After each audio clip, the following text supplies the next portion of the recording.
A very good evening to all. I'm Adira and I pursue BBA in ASM.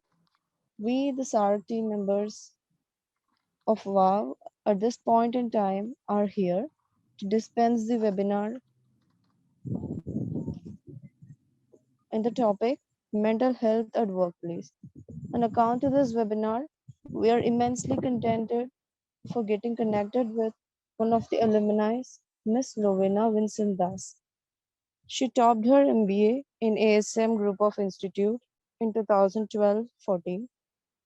To a greater extent, she is wisely sophisticated and well experienced in the world of being a team lead and the project world of being a well coordinator in Infosys and as a business analyst, a technical support analyst, and also a summer intern.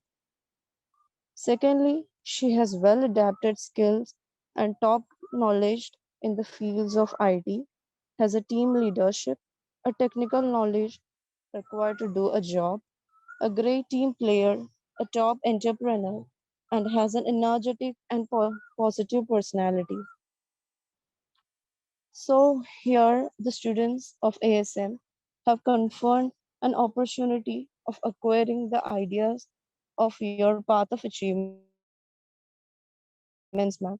Further, with no more words, I'd wish our ma'am, Miss Lovina, to continue the session by sharing your knowledge in the grounds of being broad-minded and well-equipped in the digital world. So, ma'am, please continue. Thanks, Atira. Thanks, everybody, for joining this session. I hope everybody is safe. Everybody's family is safe. So let's begin. I'll just start sharing my screen. Yeah. So in the world of BBA, MBA, y'all might have gone through different sessions, many talks, many sessions from industry experts, from your faculty as well. And y'all might have had so many topics covered, so many technicalities covered in each of those sessions. But why I chose this topic is that I did not want to be redundant of whatever is covered in your course or in your textbooks. I wanted to talk about what is the actual driving factor that helps you grow or helps you subside at your workplace. That is the mental health at the workplace. So let's begin. These are the contents that we are going to cover in today's session. I'll give you a short introduction about myself. I'll give you a short introduction about the topic. What is the work environment today? How is one at work expected to be? And we'll talk about life outside work also. And later on, if you all have any questions, we can address those. And I would be really delighted if all of you all can just unmute yourself, and wherever you all want to share something, you all want to give your inputs to the other audience, you all can please feel free to unmute yourself and share it. So beginning with myself, I have completed around 5.5 years in the industry, in the corporate sector. I started off in around 2015. As Atira said, I completed my MBA from ASM's IPS and in 2014, and it took me quite a while to get a proper job. But during that time, I did not refrain from learning. I did not refrain from going through job descriptions, especially because I had taken a specialization in information technology while I was doing my MBA, which had less faculty, which had less people who could guide me. So I had to go through everything from the syllabus till how to prepare for the exams, where to go and do my internship, everything single-handedly. But I had a lot of help from Mr. Amit, sir. I don't think he is still a part of ASM's IPS, but yeah, I had a lot of support from him as well. Talking about my educational background, I have, before my MBA, I have even completed my BSc in computer science. So I'm born and brought up in Pune. I have completed all my work background also over here itself. My current organization is Infosys. In Infosys, I joined in Infosys around 2017, and right now I'm a team lead. I started off there as a project coordinator, come project manager for some small projects. So where we would lead different projects from initiation till closure. It was a B2B one. Later on, after I left that team, I got selected as a team lead for CTO CDM. CTO CDM stands for Clinical Trials Operation, and CDM stands for Clinical Data Management. So we manage COVID related applications, or you can even say medical research related applications. We manage all the clinical data for those applications for the researchers or for the doctors. So right now, as you all know, we have a high alert kind of time, high severity kind of time going through COVID related issues. So that is the reason this session got a little bit delayed. Athira was following up with me, I think, from a month. But since I was busy in those things, I couldn't give a lot of time to prepare for this session. So here I am now. So that is kind of my profile in the current organization. Any questions?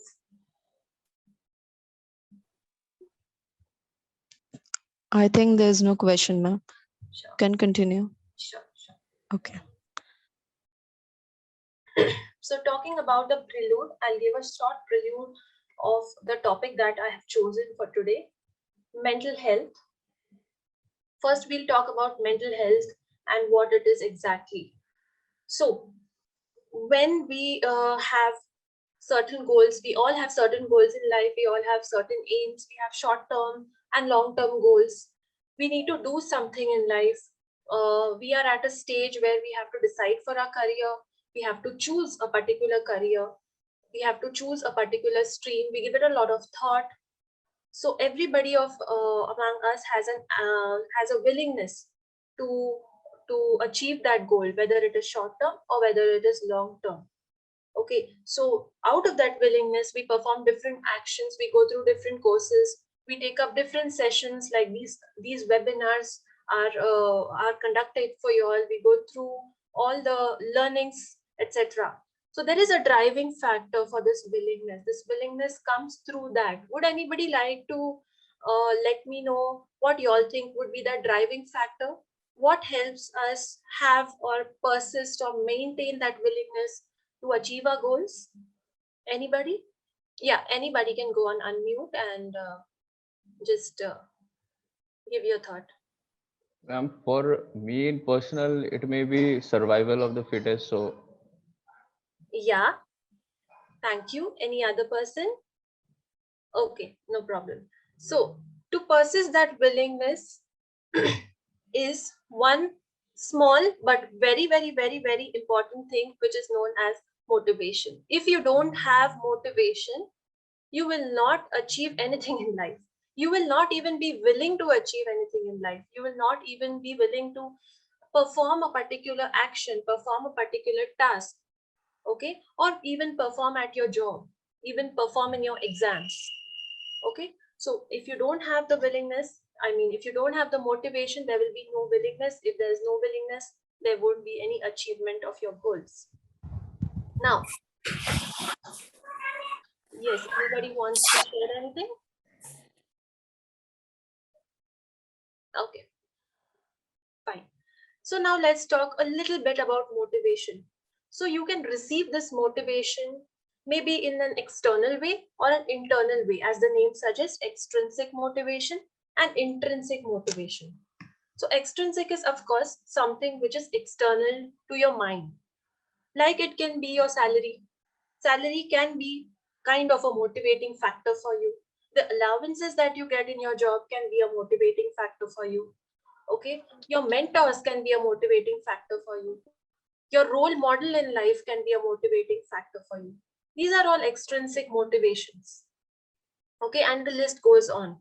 Whatever you find will motivate you or will help you persist the willingness to achieve your goals, apart from what is going on in your mind, is all extrinsic motivation. And on the contrary, intrinsic motivation is something that comes from within you, like the willingness to perform at your job, the willingness to just show your skills at a job, or to develop a particular new skill, or to compete. Okay, all this is intrinsic motivation. Now, motivation is one of the most important reasons to move forward in life, as I said. Next, we'll talk about the importance of mental health. Why do we need to talk about mental health nowadays?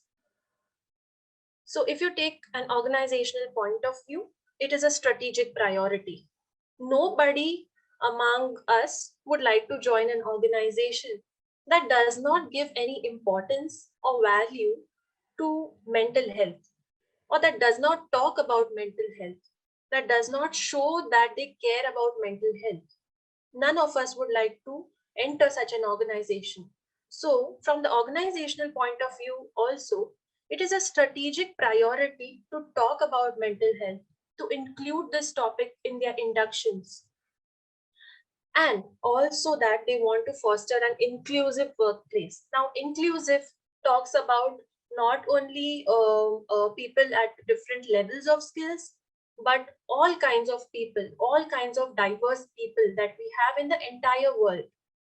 Okay, they want to show that whatever your level in maybe your skills, your performance at work, or what your past history about your professional background is, etc., they still care about your mental health. They still care about you. They still include all the diverse kind of people in the organization. Okay, so this is kind of a strategic priority. But that being said, it does not only remain in the documented part, it also is taking place in their actions. In my organization, for example, in Infosys, we have a separate team which talks about mental health, which cares for employees who have some kind of mental health issues, who have some psychological issues, who have something related to their mental health that they want to talk about. So you can just approach them, and you will just get some consultation from them, whether it is domestic, whether it is in your business, whether it is in your company, in your own team, whatever it is, you can just go approach them and talk to them, and they will be there to make you feel valued, to make you feel calm. This is the reason employees always remain in a particular workplace, because organizations show that they care for employees. Now, you all might have seen in your syllabus, I think in your HR subject, about the different kinds of organizational models that were followed, like from before. If we talk about something which was like much before, they didn't even call people as employees, they called them as workers, right? They had like a master slave approach. That is, there is a boss and there are workers. So whatever the boss says is right, and that is what the workers have to do. But right now, it's a completely different scenario. It's not like that. It is an inclusive workplace where they don't call us resources. They don't call us as workers, but they call us as employees. Okay, we are addressed as talents. That is why you have the team known as talent acquisition. You don't have resource acquisition or something like that, right? So that is like, it shows even through the documented part, even through what they are speaking, even through their actions, that they care for employees. And that is the reason employees feel valued and they stay in an organization. Okay, that is part of the strategy too. Now, anybody of you again can unmute and tell me, what do you all think is a healthy mind?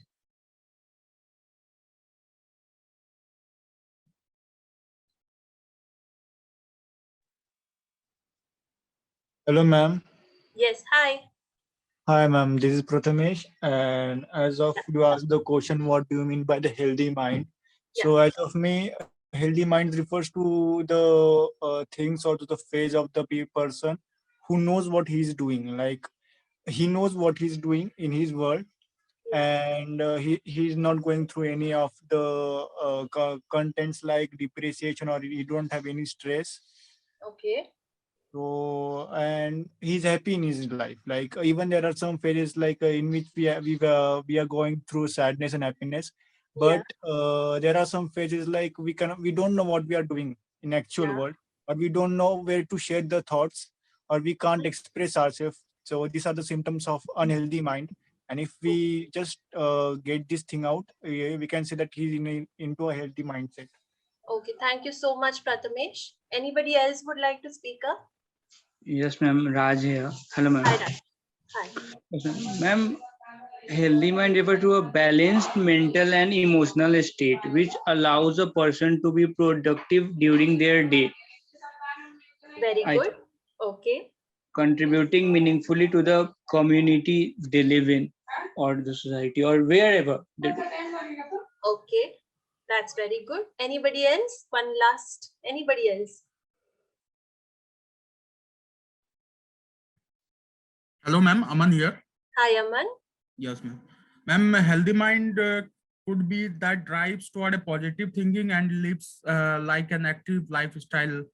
Yeah. Yeah. Very good. Sure. So thank you, Prathamesh, Raj, and Aman.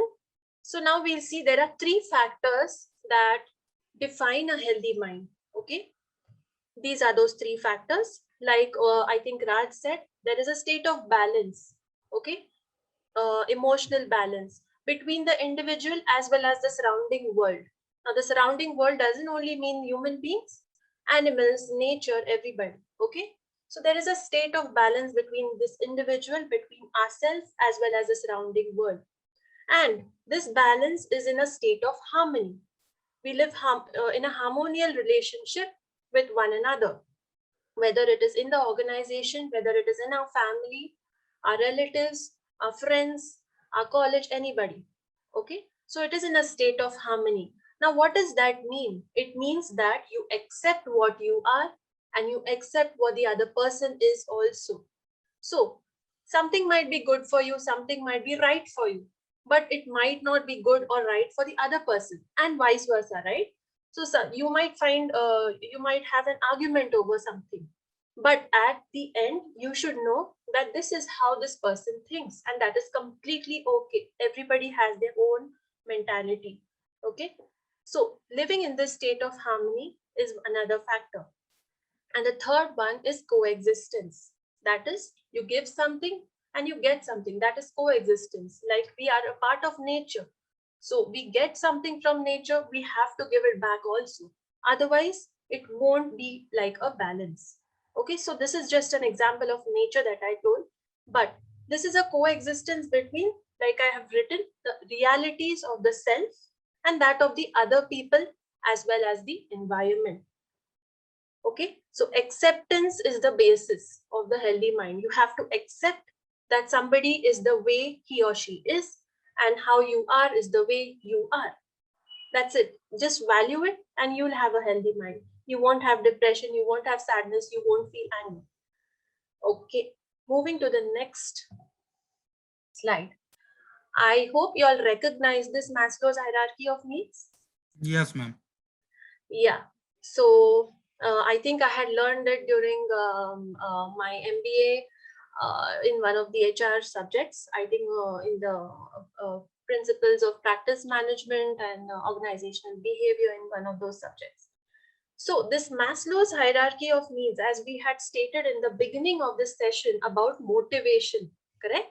About motivation, about the driving factor. This Maslow's hierarchy of needs is completely based on motivation. If you go step by step, starting from the base, which is physiological needs, if you don't have oxygen to breathe, or forget about that, if you're not even living, will you even think about the other things? No, right? You first need food, water, shelter. Okay, you need all these things. You need oxygen to breathe, right? Otherwise you won't survive. And until and unless that is not there, why would you even think about maybe some self-actualization need? You won't go to the top, right? Until and unless that is the basis. So when you have that motivation or willingness to satisfy the physiological needs of for yourself, that is, suppose you have a job and that is providing for yourself as well as your family, that is where your physiological needs are satisfied, and only then can you think about, okay, Now I have a job. Now my food, clothing, shelter needs are all taken care of. I am taking care of everything. Now let me invest in some policy. Let me just have an insurance out of some or some savings for my future, or let me save for my child's future, something like that. Then only will you go for these safety needs, correct?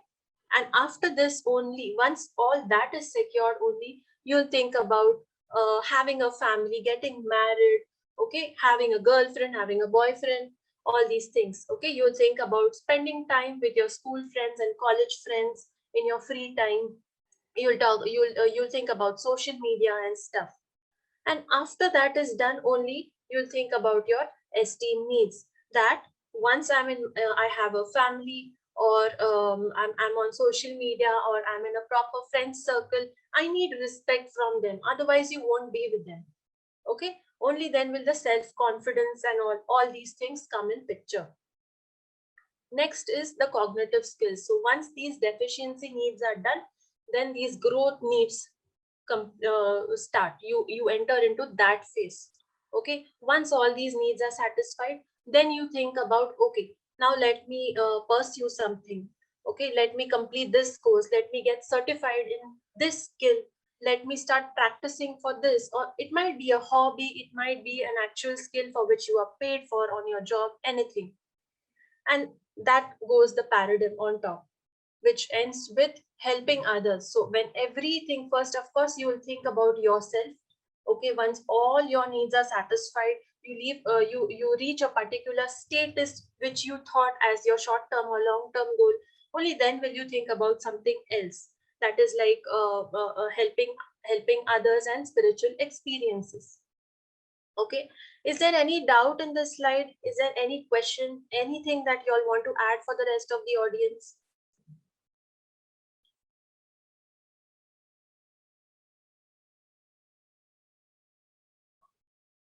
Okay, I take that as a no. Let's move ahead.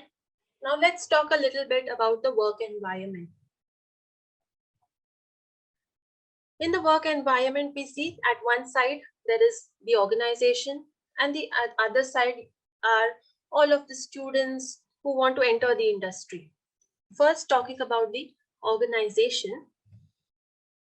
Like I said, this Maslow's hierarchy is based on a lot of motivation, as well as the organizational behavior also comes in.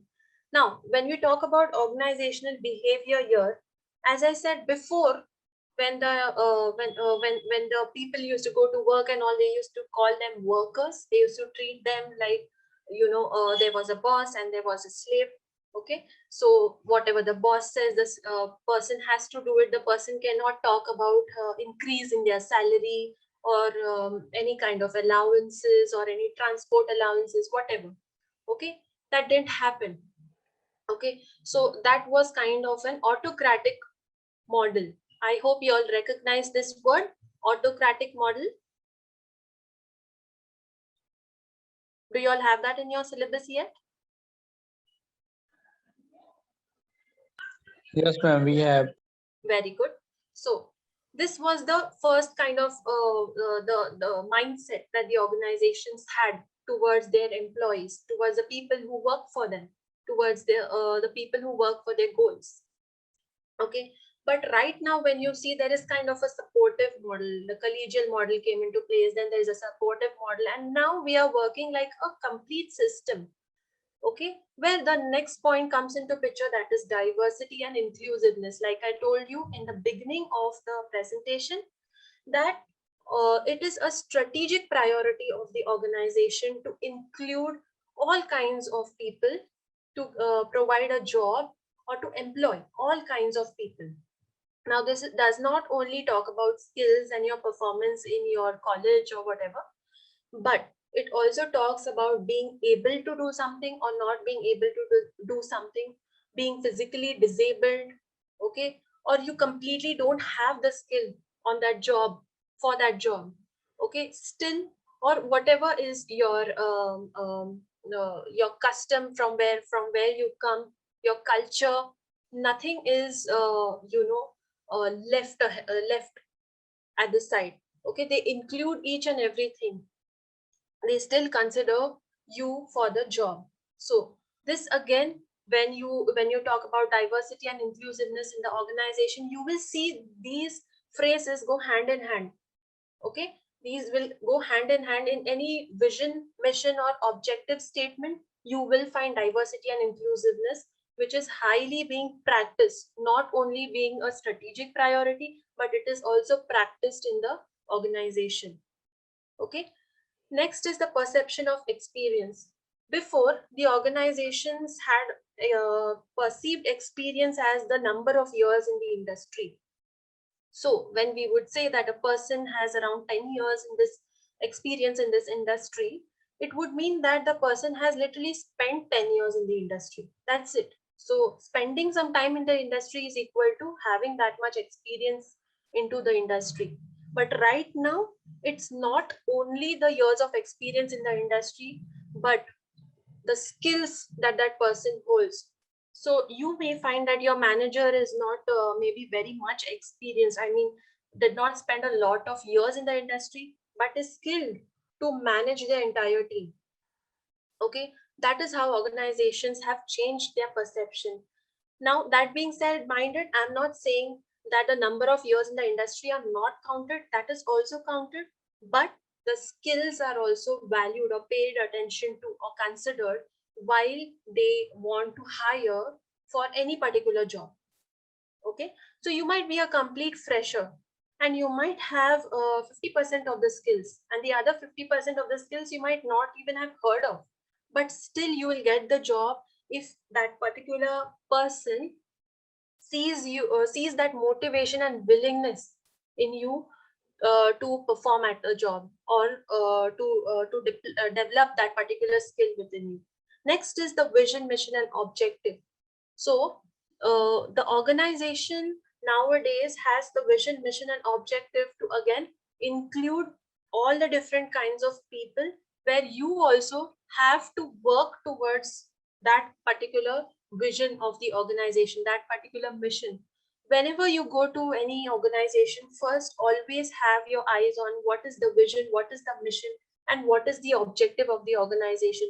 When you apply for any job, you should go through what is the objective of the organization, because of course they will expect you to align your job or to align your skills towards that particular vision. Next, we'll talk about how to enter the industry with a healthy mindset. Now, when you're entering the industry, you will have different expectations from the industry, but you should understand that the industry also has a lot of expectations from you as a candidate. Okay, first thing is, the way you think has a huge impact on your propensity to learn. If you don't think that you can learn something, you won't be able to learn something. Again, I'm keeping motivation as the basis of everything that I'm saying here, because that is the only factor which will drive you to do something in life. Okay, so if you think that if you first of all give up, you think that you cannot do something, you won't be able to do that. So, and on the other hand, if you know, or if you think in a way that yes, I can do something, only then that is the first step of learning. There are two types of mindsets. One is the fixed mindset and the other is the growth mindset. Fixed mindset people will always think that, okay, I am born with this skill and that I'm going to die with this skill. I am not going to have any growth in my skills. I'm not going to develop any new skill because I just cannot do. Or the other person has this kind of skill, but I won't be able to get that. Or I have this kind of skill and the person sitting in front of me won't be able to develop that skill for himself or herself. This is kind of a fixed mindset. Okay, so it remains in the safe zone. It remains in that nutshell. But on the other hand, a growth mindset is where you always keep constantly learning and developing new skills which have a huge impact on your propensity to learn. That is a growth mindset. That is, you accept that many people have many skills. You also accept that you don't have some skills, but in a particular span of time, you can definitely develop those skills for yourself, which will help you in your job. Now let's talk about factors resisting a healthy mindset. Now, what do you all think? I'll just keep the panel open. What do you all think are the factors which don't help you to keep a healthy mindset?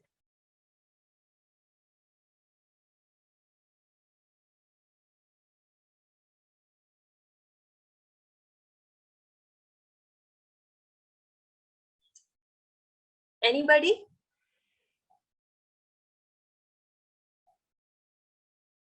Fine. So these are the factors. First thing is you are not self-aware. As I said, you have to accept your individuality. Okay, you have to accept what you are. That being said, you should know what are your strengths and weaknesses. Not being self-aware will help you to resist yourself from a healthy mindset.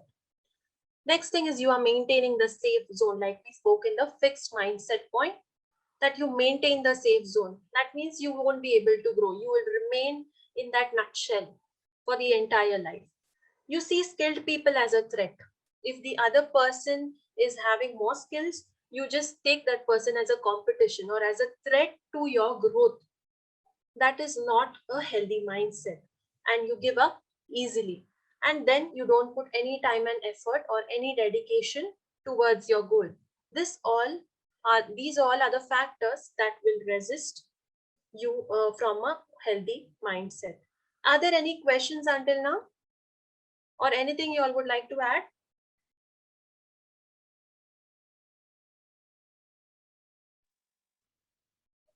No, ma'am. Fine, let's move to the next thing. Now, we spoke about the work environment, right? Now we'll talk about how one should be at work. So when we want to enter the industry, of course, the first thing is the interview process, how we present ourselves at the interview. Okay. And we talk about first impression being last impression, but that is again not the way organizations think now. First impression might not always be the last impression. So when you talk about the interview process, these are the three things. You apply for a job, you prepare for the interview after you are called, and then there's a wait time between the interview rounds. Now, while applying for a job, first of all, never apply for a job where you think you don't have those skills or you are not fit for the job. Okay, never apply for such a job, especially if you are a fresher and they have written explicitly about having a minimum of 2 years experience, a minimum of 3 years experience for the job, and you apply it, it will just be a waste of time. It will be putting somebody into a pit of garbage, right? They will just waste time on your resume and then reject it. So never apply for such a job. Always go through the job description. Now the job description has some sections, like first it has the job responsibility. Go through the job responsibilities very well. Do you all find yourself willing to complete those to meet those job responsibilities or no? There is information about working in shifts. Is this job going to contain 24/7 shifts? Is this job going to have any kind of shifts, or it's just going to be a day job? Okay, read all that. The second thing is about the eligibility criteria. As I said, they first only mention explicitly that it will be a minimum of 2 years experience, 3 years experience candidate that they would like to prefer. Okay, go through that. Go through the skill set that they require.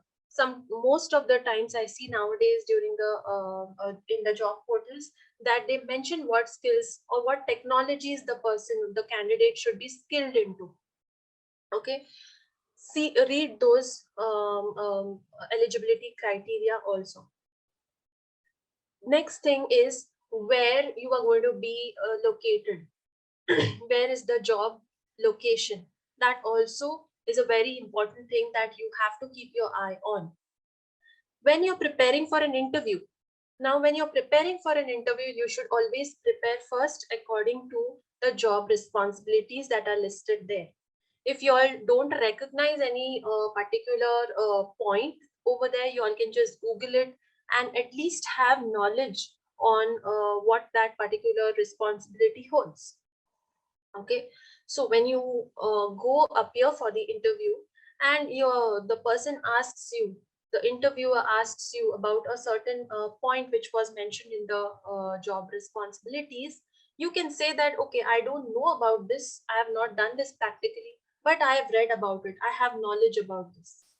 Okay, that will keep them willing to, go take you ahead in the interview rounds. Next is the wait time between interview rounds. Now when you complete a particular round and the organization is taking time to get back to you, you don't need to be very hasty over there, and just don't need to aggressively follow up, though you should follow up periodically, maybe after a span of 15 days or so, 10 to 15 days. And then during that wait time, also go through different job descriptions, also go through how you appeared for that interview, what do you think you didn't know, prepare for that particular thing. So when an organization or when the HR gets back to you saying, okay, this is something that we found you are not suitable for, you can ask for a feedback also. If you are not making it to the next round, you can ask for a feedback, you can request for a feedback, asking what exactly are the points where you are lacking in. Okay, next thing is, when you complete the interview process and are selected for a particular job, you get into the profession. Now, first point is, what is expected mostly from you is fast learning. I have seen this mentioned in different job descriptions also, but personally, I'm not a fan of fast learning. I don't encourage fast learning. I'll tell you why. Anybody can unmute and say how they learned a vehicle. How did they learn a vehicle on their first day or in the first week? Sir, ma'am, can you repeat the question, please? The question is, how, if you know to drive a vehicle, two-wheeler or four-wheeler, in your first week of training, how did you learn that vehicle? What was the process?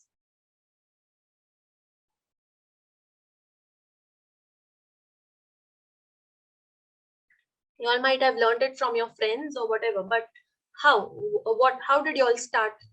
Yes, ma'am. Basically, while going to learn a vehicle, first we Yeah. get to know that some basic features or some basic information regarding the vehicle. For example, if we are going to learn the four-wheeler, so we are gonna first observe the overall, what are the gates, how much gates are there in the car, and what we say to where is the clutch and where is the brake and where is the acceleration, some basic things which we learn theoretically. And after Yeah. doing some and after that, by hand we also learn the things like what are the traffic rules. Yeah. And also for going on practically, first we observe the other person who is professional in it, and we just Hmm. observe that how he is driving, what Yeah. measures or what steps he's taking while driving. Yeah. And when we go for a drive, or when we take the first practical session, Yeah. the person who is teaching us, or who is a teacher, he just tell us that he just tells He us directs us. yeah, he directs us slowly, and he tells us that you should do this thing first. Some basic things like the handbrake should be checked, and the gear should be checked whether it's in neutral or it's in first. So Yeah. these are the basic information which we get to learn from the teacher, and this is how step by step we learn the vehicle. Yes. So that is the reason I'm not a fan of fast learning. If you talk about fast learning and you compare it with learning a vehicle, nobody from among at least the people here in this webinar, nobody was like a master of everything in the first week itself, right? Or the trainer or even our friends did not motivate us to maybe drive at a speed of 100 kilometer per hour in the first week itself, right? What would happen? Anybody can tell me, if in the first week your friends would literally just keep you seated on the two-wheeler and say drive at a speed of 80 to 100 kilometers today, and then you will learn. Then you will learn the vehicle in around a week. You tell me what would be the actual result of it? Anyone? will result Ma'am, in some depend. accident. Hello. Yes, tell me. Ma'am, depend upon the person how he is learning.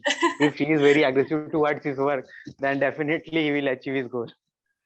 No, I'm talking about the vehicle. I am also talking about vehicle, ma'am. If you don't know to learn, if you don't know the vehicle, suppose, okay, your first day you're driving the vehicle, and your friend just tells you sit on the vehicle or sit in the car and just start driving 100 kilometers per hour. Whether No, it's ma'am, the on the road, first whether day, the road has traffic or not, doesn't matter. it is not possible, Not ma'am. possible, right? So that is why I am not a fan of fast learning. If you learn that way, you will end up with an accident only. Okay, you cannot understand or you cannot handle if any particular car overtakes, if any particular rickshaw overtakes, whatever, you'll of course land into some trouble. This is the reason you should not be a fast learner.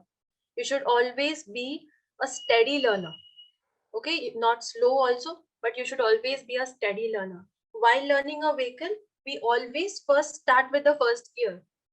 Okay, even the vehicle starts first with the first gear, not directly with the fourth gear, right? So that is the thing about fast learning. You have to learn on the job. You have to know what you're doing on the job. That is where that is how would you learn that is when there is a particular issue that comes in and you Google about that issue, or you just go through a course on that issue, or how to troubleshoot that issue, how to debug that issue. Then you will know what is the root cause of that issue, and then you will be able to solve that issue. Like the first person said, sorry, I didn't get your name. That first, in the first week of learning, they first give a theoretical basis of the clutch, of the gears, etc. Okay, if you don't have that basis only, how will you learn? So on the job also it's like that. Practically you should go through the troubleshooting steps, the debugging steps, and what is the root cause of every issue, and only then you will be a very good proficient into that particular area or that particular skill. Okay, next thing is, as I said, continuous learning and its application on the job. As you get issues, or you can just go to your experienced colleagues and just sit next to them and see what they are doing. Just observe how they are getting to the root cause of every issue, and learn from them. Make notes, just learn from them, and next time participate in that particular issue resolution. Okay, that will help you grow. That is a continuous learning. And for this also, you can go through some internal trainings, you can go through some courses that your organization may give you, some programs, and you might get certified also. You might approach your manager to allow you to get certified into a particular skill. Now, next thing is resistance from resistance from toxicity.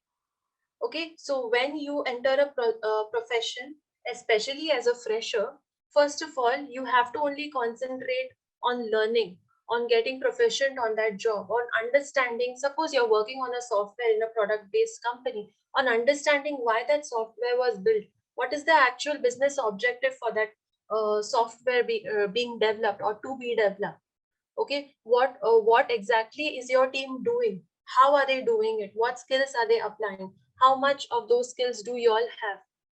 Okay, that is your main point of focus that should be there, instead of getting involved in any kind of toxicity. So you all of course are mature enough to understand how to keep yourself away from toxic colleagues. Next is supporting introverts and colleagues with mental disorders. Now, as we talked about diversity and inclusiveness, as we talked about the strategic priority of an organization, and also in the previous slide, we spoke about the vision, mission, and objective of the organization. Now that you all have entered the profession, you all should understand you all are part of the organization, you all are part of that objective, you all are part of that strategic priority, which is diversity and inclusiveness. And you all should behave in that way too with your colleagues. Supporting introverts does not mean speaking up for them or taking a stand for them, but indirectly supporting them, as in motivating them to at least talk about what matters. Okay, and your colleagues with mental disorders, there is some understanding level required from both the parties that you all should support. Next is the competition. When we talk about competition, only the people with fixed mindset will think that competition is with somebody else. That means competition. But the people with growth mindset will always think that the competition is with myself, not with somebody else. So what you were yesterday compared to what you will be tomorrow. Okay, so you work for it. That will always involve continuous learning. When you have a growth mindset, okay, that time you will address competition as something that is for you only, not with your colleagues. Okay, next thing is, as we spoke about, coping with a toxic colleague, coping with a toxic manager or management. So is there anybody who is working over here at the moment?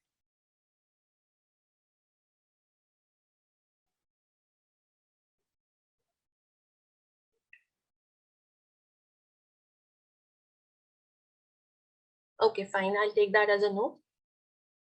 So coping with a toxic colleague or a toxic manager, sometimes you all may have, as a fresher, you all may be really skilled. So somebody in among your colleagues might be having that fixed mindset, or might be the people who have a resistance towards a healthy mindset, where they cannot digest you being more skilled than them, even as a fresher. Okay, so that might be a driving factor for them to maybe demotivate you at the job by indirectly playing blame games or playing politics or all those things. Okay, coping with that colleague is a very important thing for your own healthy mindset. First of all, you all should accept that the person is the way that person is, and I am the way I am. Okay, that acceptance should be there. Secondly, the thumb rule is that if it is not documented, it never happened. Go to any organization, this is what is followed. If you want to handle this toxic colleague, you have to keep things documented. You have to keep your conversations documented. Now, you always say that, okay, every conversation cannot be documented. I agree. But suppose it is something related to your work and you have an experience prior to this saying that, okay, I approached this colleague and this is the way this colleague guided me, but later on when I performed that action and some issue took place, then this colleague started playing blame games, saying that no, this is not the way I guided you. Okay, some kind of scenario like this. I'm just giving a vague scenario. What you all can do is, when you ask for guidance, you request for guidance, keep it documented, have a WebEx meeting. Okay, have a WebEx meeting scheduled, have an agenda when you send an invite to that particular colleague. Okay, once you finish with the meeting, or while going through the meeting, always jot down the points and ask your colleague to correct you if you're jotting them down incorrectly. Okay, and after you complete the WebEx meeting with this colleague, you can always send the MOM. So in this way, you will keep your conversations, your professional conversations documented. Or if it is into a chat, if you have a verbal conversation saying, okay, this was my issue, what should I do over here? And why has this happened? I just want to learn what is the root cause and how did you derive it? Okay, what you can do is, when you go back to your desk, you can just note it down, or you can just mention it into the chat, one-to-one chat, saying this is what I understood from my conversation with you, and this is the root cause, and these are the factors that are affecting this, that are causing these particular issue. Am I understanding it correctly or no?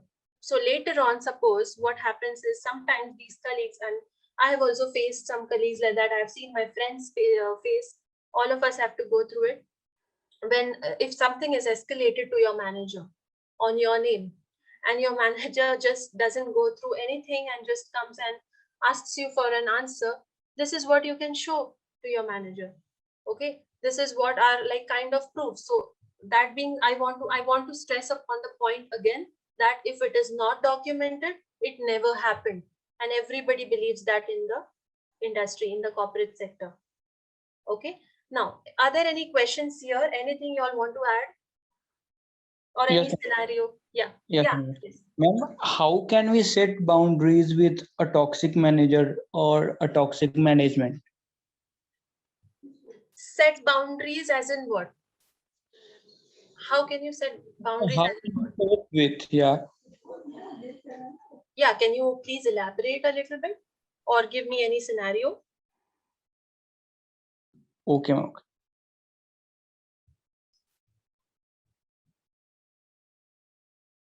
Yeah, can How, you give me how, an example? how can we protect ourselves from a toxic manager or a toxic management?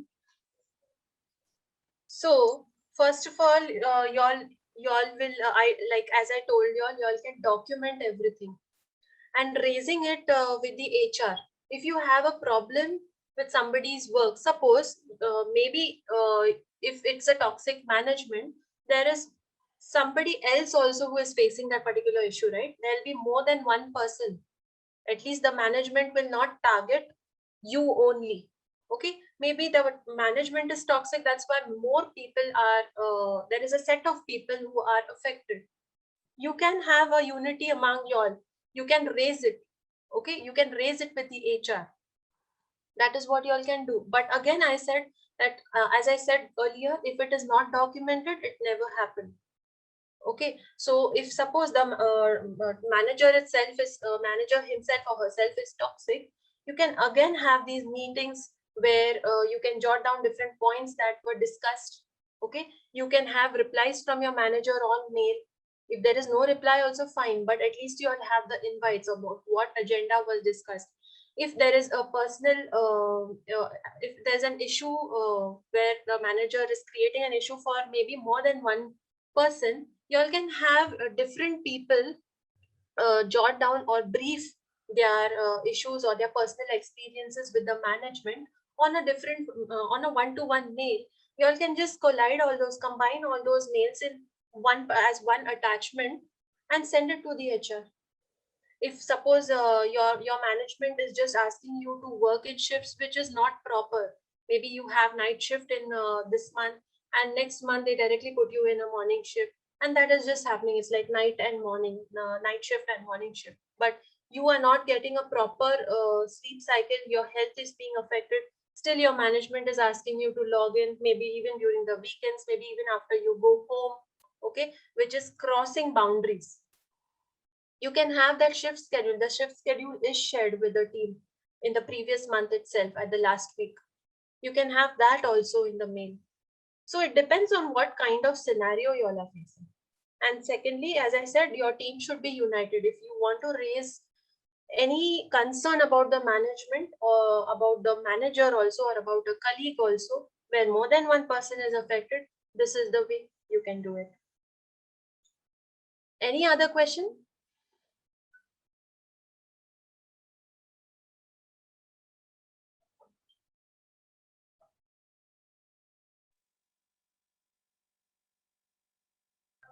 Ma'am, Yes. ma'am, I guess like suppose someone is working in a particular job, the most common thing which happens maybe like their colleagues or like friends are getting appraisals and they are not, and they may feel stuck about it. So Right. like what would you suggest in such condition to such a See, person? as I said, first of all, you have to keep your eye on vision, mission, and objective. Okay, what is the objective of the organization and how your team is working towards that objective? Keep an eye on your job responsibilities even after you get into that job. Okay, keep a copy or keep it noted down somewhere. Are you all are you all actually giving value to the end client for whom you all are working? How you are making a difference? How what you have learned? Suppose you have suppose the performance appraisal period is in March and you have just joined in October, somewhere around September or October. So you have not even completed a year in the organization or in the team. But still, your manager will ask you, what have you done for the team? Or what have you done apart from what you were during your interview day? Okay, so you can have all these things. You can have the job responsibilities and you can compare them while you have your one-to-one with your manager for your performance appraisal. Okay, being, yes, and one more thing is being a friend of manager and sutta breaks. Yeah, this is how the thing is, like people who go on those sutta breaks with the manager and decide things over there. I see like many decision making, what you can say is many discussions based on what decision should be taken happens during these sutta breaks and chai breaks, okay, which shouldn't happen, which you can oppose during the meeting. Again, you have to be united. Now this group will not be a big group with the manager. It will either be 1 or 2 people, or max to max 5 people, not the entire team, right? But the rest of the team can raise it during your conference meetings. Okay, so the manager just comes and says, okay, we this is decided, this is what it is going to happen, this is the process that we are going to follow. So you have to raise it. If you have your point of view, you have to talk about it. If this is what you feel, that you are not being paid enough, or your appraisal is not good enough or satisfactory, you have all the right to ask your manager why. Okay, you have all the right. If you have a problem there also, you can raise it with the HR. But first of all, always have your eye on your job responsibilities, even after you get into that team, if you get on the job. Okay, you can show your manager what certifications you completed, what courses you went through, what new learnings you have in that particular span, in from the time you were recruited in that team, how you applied it on the job, get reviews from your colleagues. Okay, all these things will help you in getting a proper performance appraisal. Sure. Thank you, ma'am. Yeah. Anybody else? Any other question? Yeah, hello, ma'am. Yes. Shubham here. Hi, Shubham. I wanted to ask a question regarding stress, which involves deadline. If you have given any task and there is a deadline for it, yeah. So Yeah. how to handle that stress? If the deadline is near and you have done nothing towards the completion of that task, so how do we handle that stress at the end? First of all, when you are given the deadline, it could be discussed into a meeting, or it would be the manager or the your team lead or anybody would come to you one-to-one, if it is just a task allocated to you or anything. It will be discussed with you, right? So that is the time where you have to completely stress upon the point as when you have to complete it. What is your current list in your bucket, or your to-do list in your bucket? What you might work on different projects at a time. Okay, so if there is a deadline, you have to ask your manager, how are you going to do it, to advise you with a plan of action. Okay, first also have your own plan of action, that these are the different tasks I'm working on at the moment, and this is the task you have added.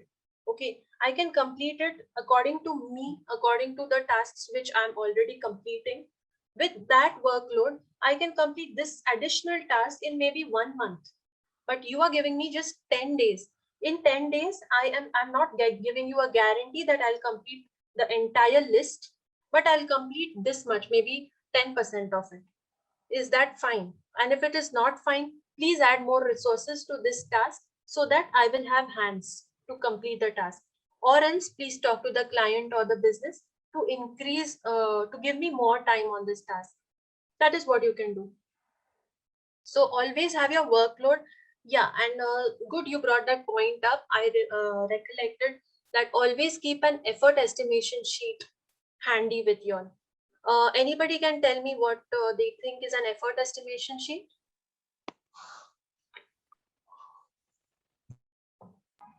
I'm not sure, like, I'm just guessing to analyze our performance, individual performance. Kind of. That will be for the manager, but for your own self. Suppose you yourself want to keep an effort estimation sheet. So no problem, I'll let you know. Effort estimation sheet is just a normal spreadsheet. Okay, just a normal Excel sheet for your whatever tasks you completed in the entire day. Suppose your organization wants you to work 9.5 hours, including a 1 hour break. Okay, so you have your effort estimation sheet. You start your day. First of all, you will read mails when you go to your when you go to your team. You first read mails. How much time? Suppose there are 45 mails. Okay, maybe it required 15 minutes. Now, you always jot that in the effort estimation sheet. So to read mails or to complete going through my mails, I took 15 minutes of the day. Next will be whatever tasks, add those tasks in your to-do list as you go through the mails. Also go through all the tasks which are pending from the previous day. Okay, to complete each task, maybe task 1 will first prioritize those tasks. Once you have your complete to-do list along with the pending list, prioritize those tasks. What task is more important? Okay, you might get mails where it's marked in the subject line itself as urgent in caps lock. Urgent, urgent, urgent. But urgent is not always important. You have to understand it is always the importance that takes priority, not the urgency.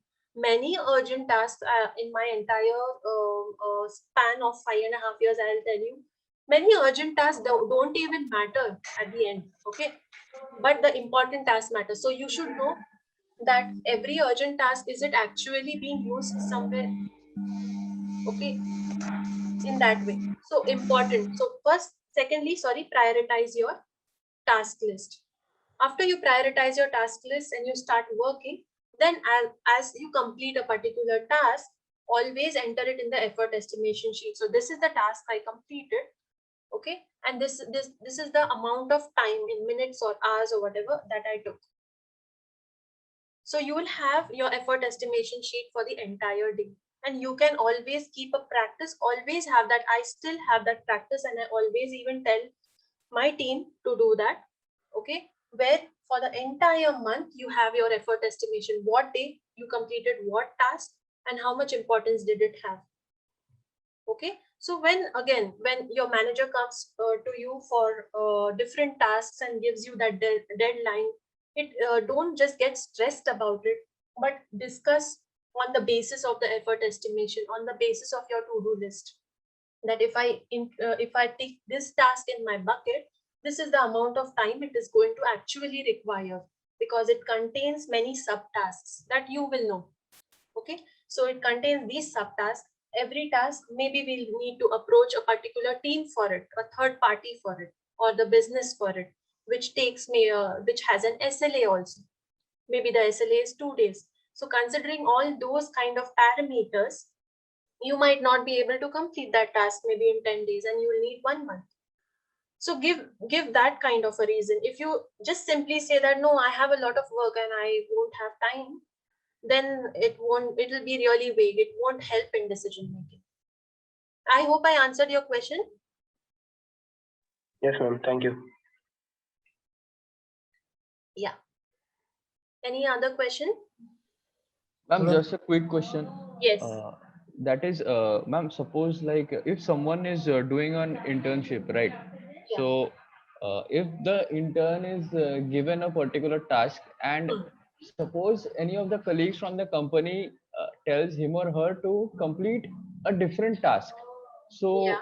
like apart from the task which is given, so Yeah. will the intern have the right to like get some compensation out of it, or like no?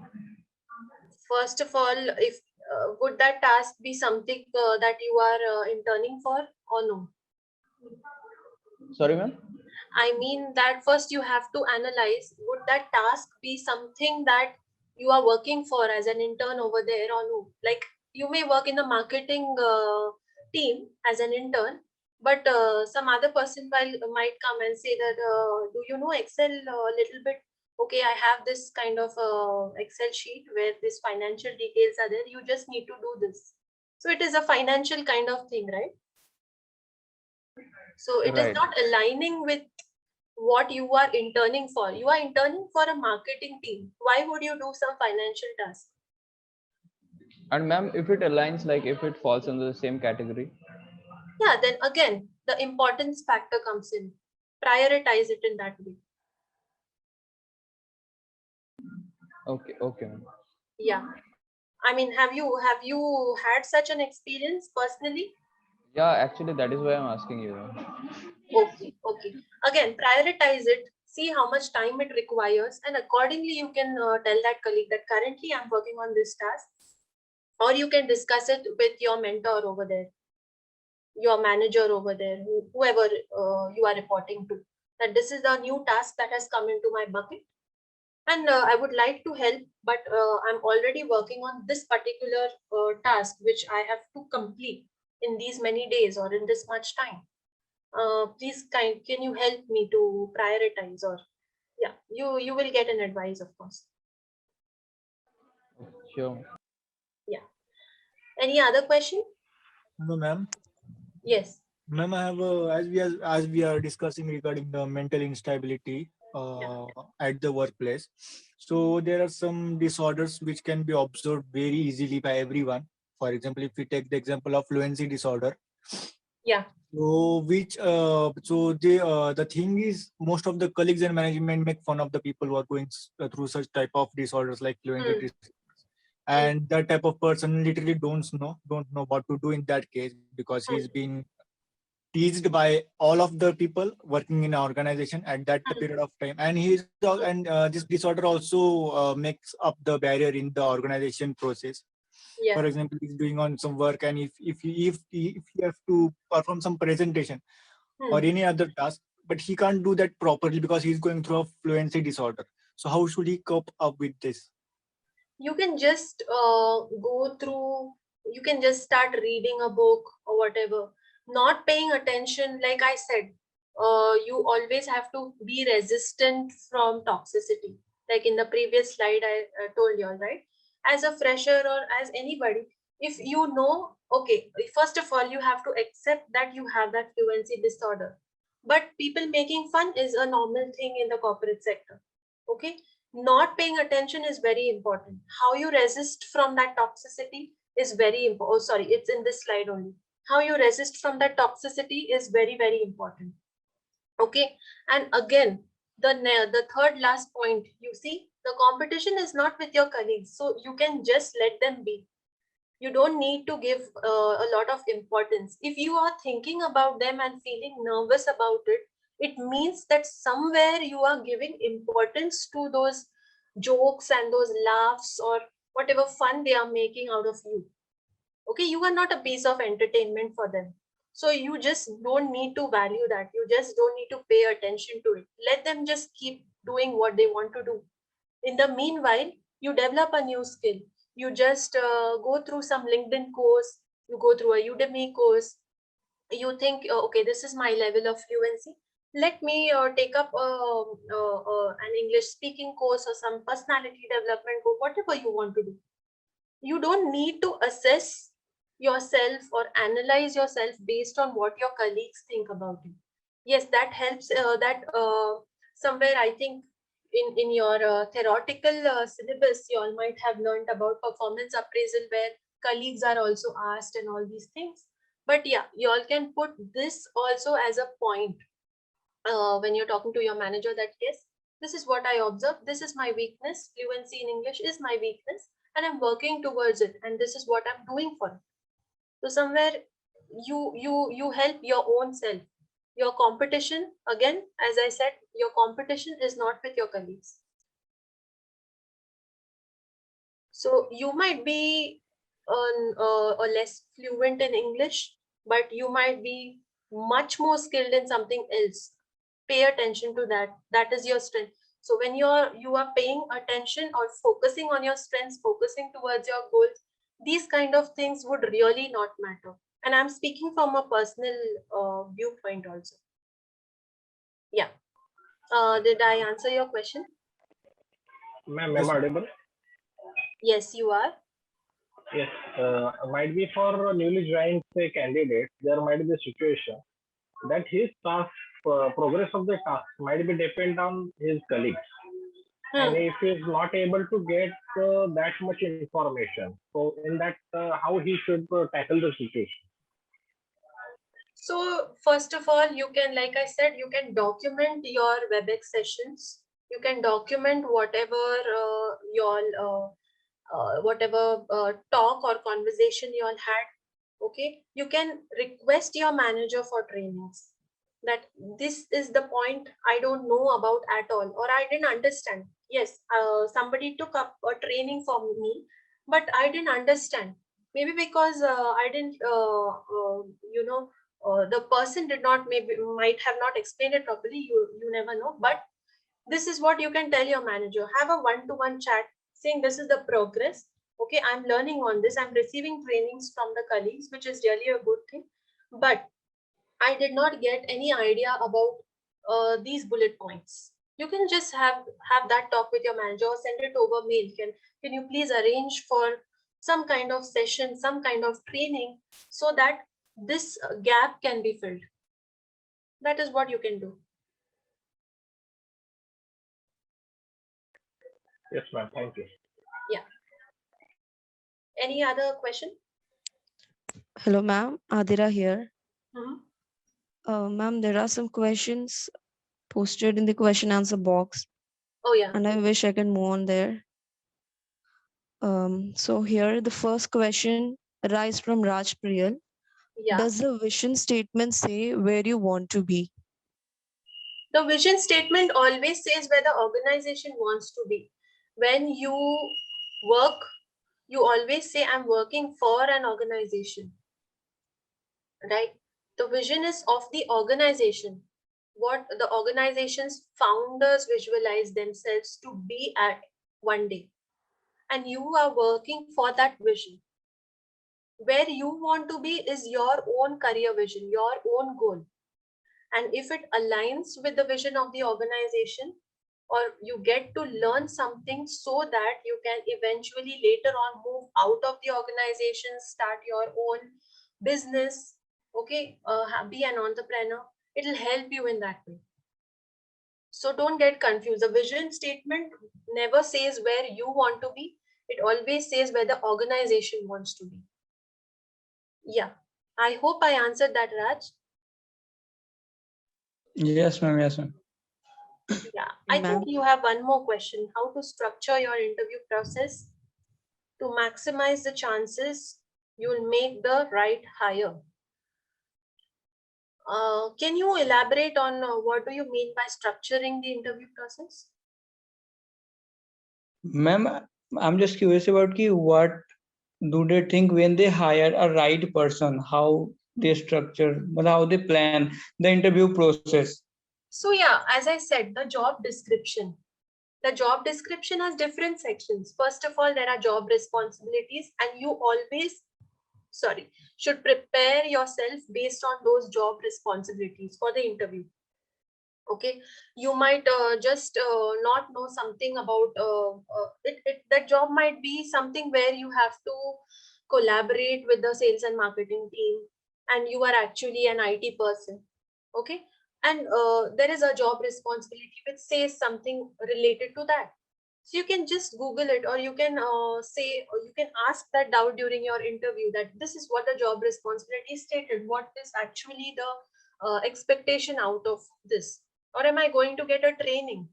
That happens, that you might not have all the skills, or you might not know about every responsibility, and they just train you out in that. So that happens too. Did I answer your question, or is there anything else? No, ma'am, I got it. You got it? Yes, ma'am. Thank you. Yeah. Yeah. Yes, ma'am. Another question from Krodh. Are workshops and webinars not fast? I didn't get that question. He just mentions that he mentioned it like our workshops and webinars are not fast. Are workshops and webinars not fast? As in, I didn't get the meaning of this question. Even I didn't, ma'am. I guess he can give explanation about the question. Yeah, Krodh.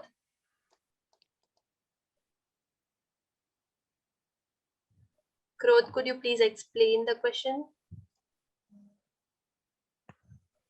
I think he's off, ma'am. Not an issue. We'll just move to the second question by Ankit Sharma. Yeah. Yes, ma'am. How to handle an irritating person as we are in the same team and that person is not at all listening to me. Neither I can change the group. So how to handle those situations? How to handle an irritating person is, again, you can just keep yourself busy. You can show that person that you are busy in some task. Okay, You can, as we are in the same team and that person is not at all listening to me. So Ankit, what do you want that person to listen to exactly? Is there any current situation you are going through out of which this question arises?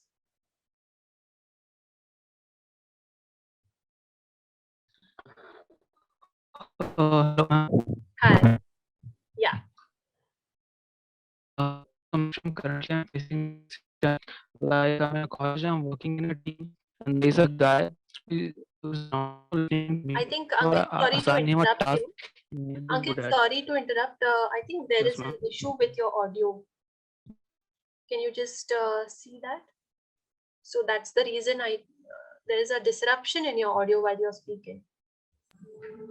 Ankit, you can just type in the chat box, I guess. Can you try talking now?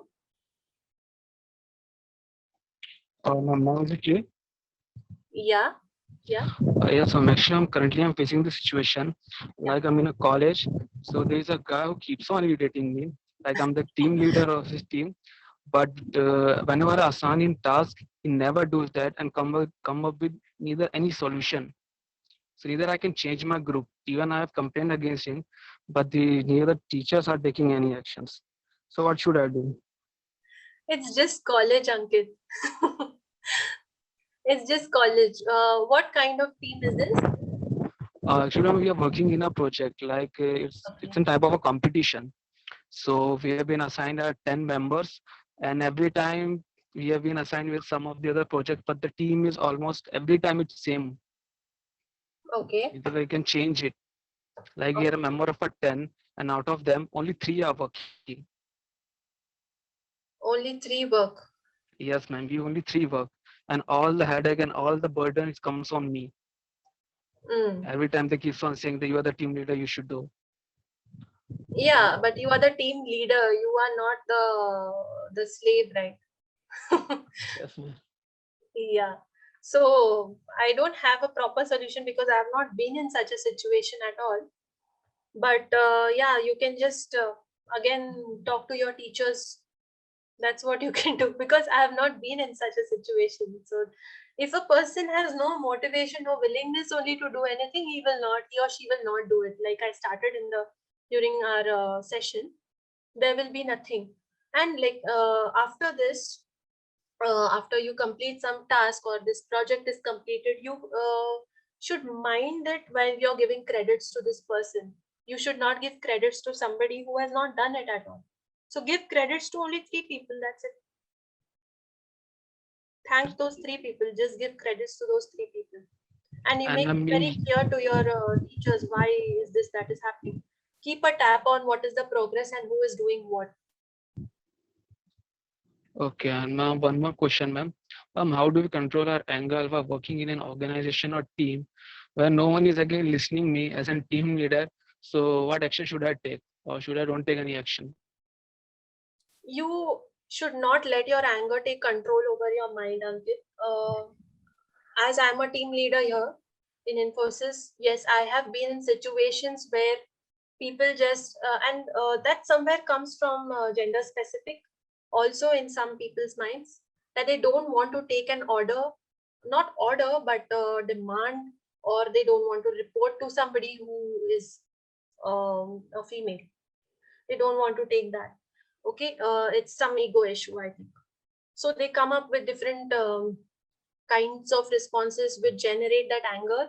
But the thing is, now not talking about my personal situation, but yeah, to control our anger is what, yes, it is very important. You should not let anger take control of your actions, because once that happens, you cannot undo it. That is the problem, and that will always be remembered. That will trigger a lot of arguments, that will trigger a lot of ego clashes, and you as a team lead, they might just put down your image. Maybe it is just their issue or their mistake, but to properly at the right time and in the right way, in the correct polite kind of words, to put ahead what was their mistake is what you need to learn, and that happens with time. So it's okay. So whenever you are angry, maybe you are on a call with 3 people and you are just angry over what the person says. Yes, please tell them that, yeah, this is not what I appreciate. And we are working as a team. We should respect each other. You please lead them because you are a team lead. That is what is your work. So just don't let anger take control of your actions. I hope I answered your question. Yes, ma'am. Thank you, ma'am. Yeah. Any other question? Yeah. Is Yes, it ma'am. body language matter? Yes, sorry. Yeah, no, ma'am. You can continue reading. Okay, fine. Is it body language matters in time of interview, how to handle it? Body language does not matter too much. They already know that when you are a fresher, you are a little nervous. So you can just not, yeah, but of course, how you sit, how you respond, and you cannot be extra nervous about a particular thing. Maybe that will happen in the first 1 or 2 kinds of interviews that you face. But it's okay. With time, you will learn. There is no problem. It's just that they want to assess and analyze what your skills are and whether you will be fit for the job, whether you, even if you don't have the skills, whether you have the willingness to do that job, to complete that job. That's it. Any other questions? Ma'am, Krodha's answered. Actually, he meant like um, you said nothing can be achieved by working or learning fast. And his question is, are webinars and workshops not fast to gain the knowledge? See, webinars and workshops are arranged for a particular span of time where they are given a particular agenda which they have to complete. You cannot expect webinars and workshops to be your only source of learning. See, 10% they will help you out, but the rest of the 90% you have to do on your own. It is your goal, right? It is your own goal, your own aim. And if you don't work for it, what is the use of it? If you're just attending webinars and workshops, it won't help out. They are just arranged for an hour or 2. That's it. That's why they have to complete everything in time. That's the only thing.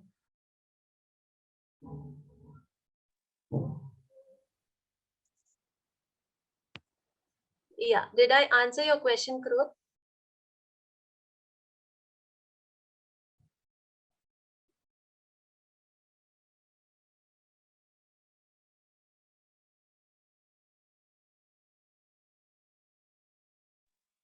Yes, ma'am, he has replied.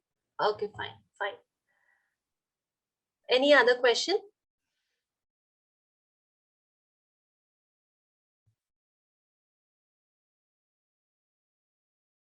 Hello.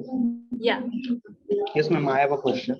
How to deal with the failures, and one question is You don't need to deal with failures. I'm sorry, I didn't get your name. my name is Vishal. Vishal. Vishal. Yeah, Okay. Vishal, you don't need to deal with. Yeah, sorry, you were saying something. If I'm doing something and I'm just fading out from that thing, but how to overcome with that? How to be motivated still? See, failure, if you're doing something and you're completely failing in that continuously from day one. Yes, That's what is your question. Hello. Yeah, that is what is your question. Like I'm doing something and I'm not able to do that thing and I'm getting much a bad result. So how to deal with that and how to achieve that thing? See, you don't need to deal with failures. You need to learn from failures. What is the thing that you're doing wrong? There might be a series of things that you're doing, okay, in a particular task, or if you have a goal, there might be a series of things that you're doing. There might be 2 things that maybe you're not doing up to the mark. So you can just what you can say, gain knowledge, or concentrate more on those 1 or 2 things which affect the entire result.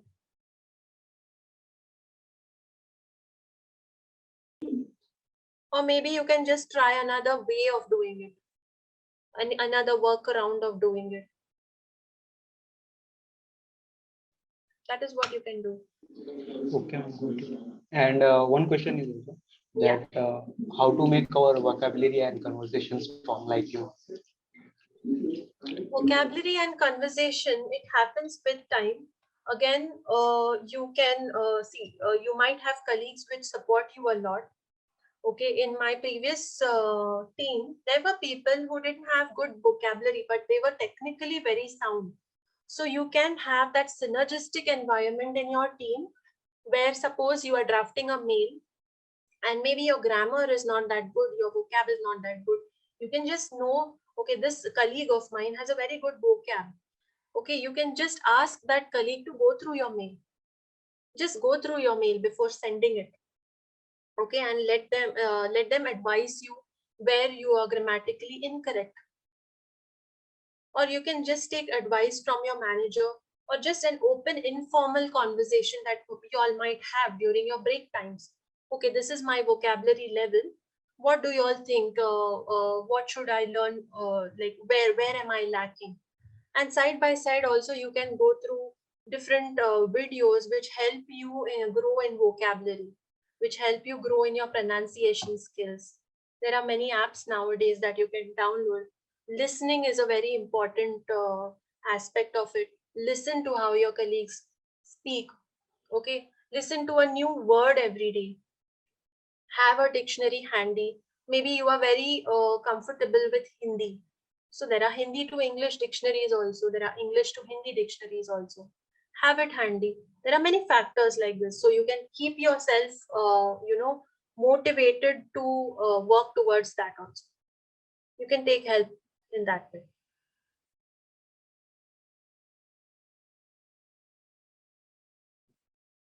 Yeah, did I answer your question? Yes, ma'am. Yeah. Any other question?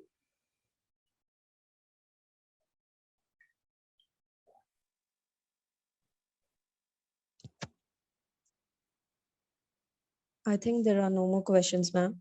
Fine. Let's proceed to the next slide. Yes.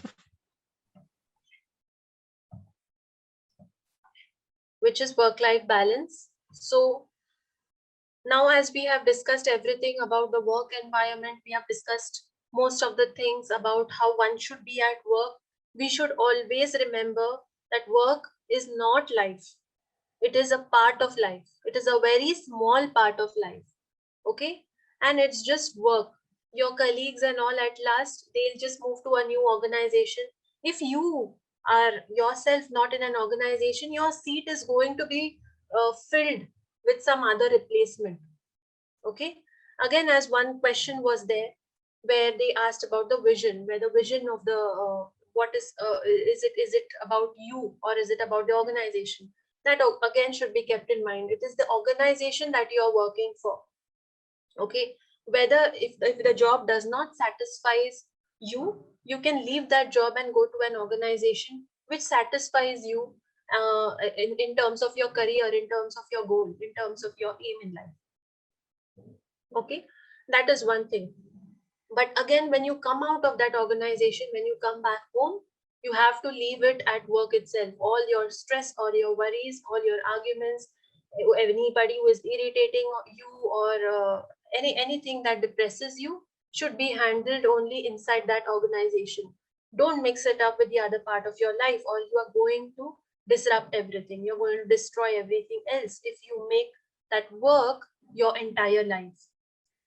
Now, that is the reason we need to have a work-life balance. So you have a defined work schedule. At the top of this circle, you can see there's a defined work schedule that I've mentioned. You have to make it very clear when you are at a job that you are going to work for these many hours, as in you are going to align with the policy of the organization. Or always go through the policy of the organization. What the organization, how many hours does the organization expect you to work for? Like in Infosys, currently we are expected to complete 9 hours, 15 minutes of the day, including the 1 hour break. Make it very clear whether those work hours include that 1 hour break or exclude that 1 hour break. That is decided by the client most of the times.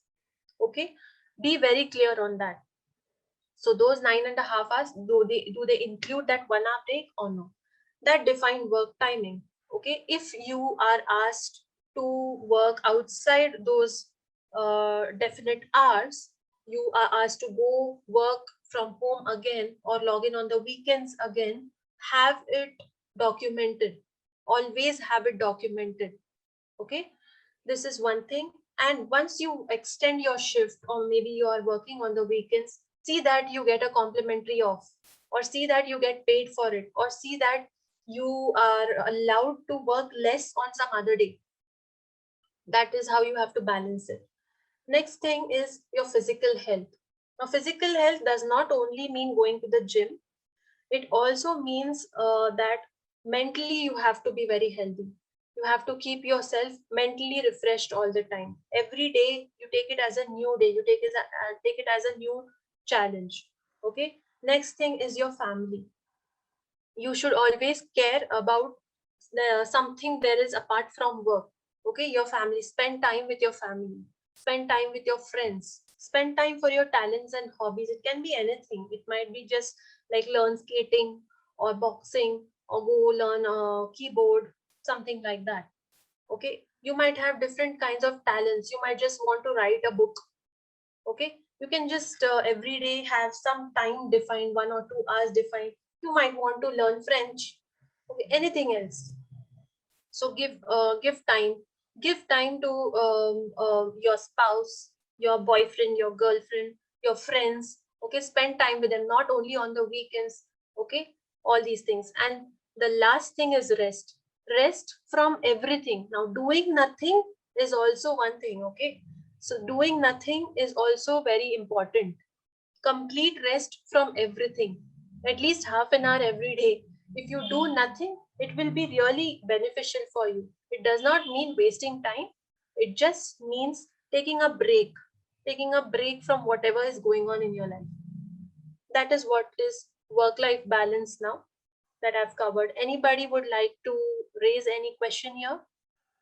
Yes, ma'am. Yeah. Ma'am, how to take care of work-life balance during this pandemic? During this pandemic, you are at home only, na? So, ma'am, any tips for students? For students, you all are just learning, I think, or attending classes. Is there anything else you all are doing apart from your project? No, ma'am. So, how much time does it require to complete your classes?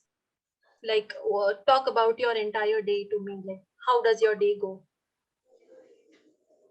Ma'am, my classes are not going on right now.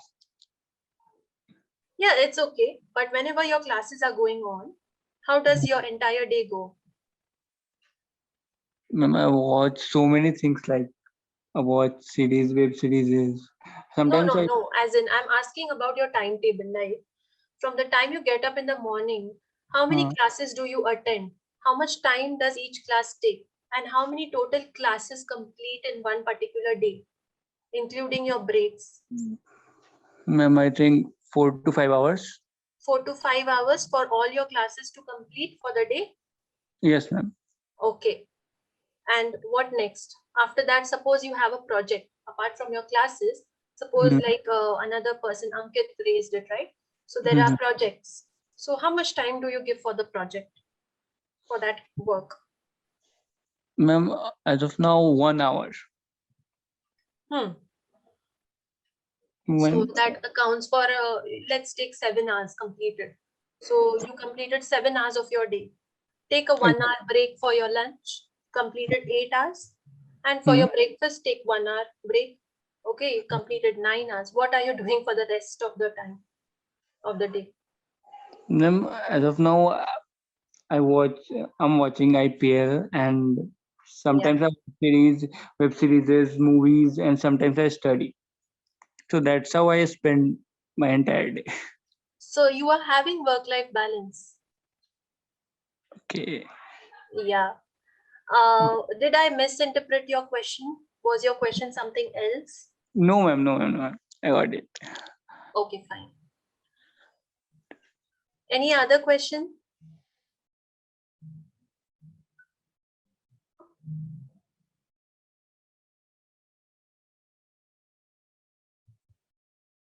Any other question? Any other thoughts? Anything you all would like to share with the rest of the audience?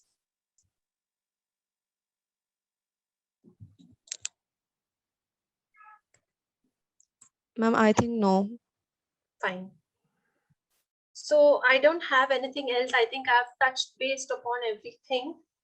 And this was a really good session, really healthy session, really healthy conversation that I had with most of you all. And it would be really nice if even the other participants from next time give me all their thoughts, like interact during the session. And even I had a really good time. Even preparing for this session was a part of the experience. Very exciting and amazing. Thank you so much for inviting me over here. And in case you all have any doubts, in case you all want to contact me, here are my details on my email or the LinkedIn. Thank you, ma'am. Thank you so much. The session was really interesting, extremely informative. Thank you. And I hope I answered all your questions properly. If you all Yes, have ma'am. any other question, I'm open to answering them on my email ID. I will share this presentation with you all. Ma'am, I want to ask one thing. Yes. Like, you have lived the college life. Yeah.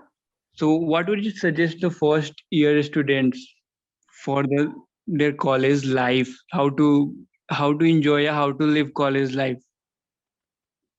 That is a talent which is like inborn. Nobody needs to learn how to live college life. I think you all are already into it. And first year, I think, are you in BBA or MBA right now? No, ma'am. I'm doing BBA plus digital marketing. Okay, so do you all have a annual pattern for your university exams or a semester pattern? Yes, ma'am. We have, but I don't have much idea about it. No. You all will ultimately appear for your university exams, right? In the Yes. first year. So is that an annual pattern for university exam, or do you all have university exams for every semester? Ma'am, every semester. That's a semester pattern. Yeah, fine. So what exactly is your question then? Ma'am, like you have lived the college life, ma'am, you may have done so many things.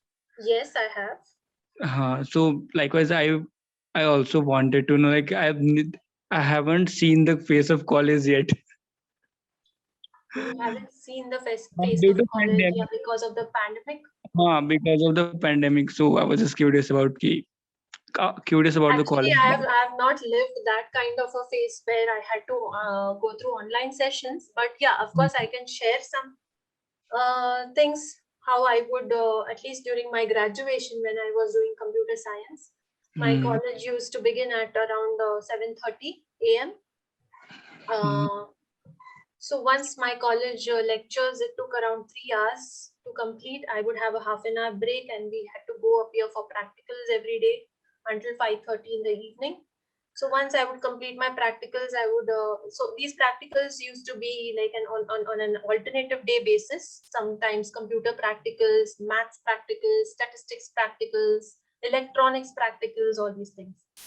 So that was kind of a good experience there, practically learning on different things. And once I would complete that, I would be off from college and get into all my hobbies. I was a part of a band. I was a guitarist over there. I was a vocalist over there. Sometimes I would also take up the bass guitar. So all these things. I was a faculty in an academy. And I also gradually started learning and teaching drums, but I didn't continue on that.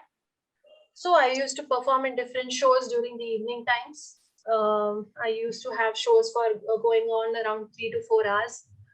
mostly during the weekends or sometimes even during the weekdays, apart from this teaching experience that I had in that academy. That is what I would do. And apart from that, during my MBA, I took up, I was a part of the core committee in IPS, where we used to organize different events. I was the part of that committee.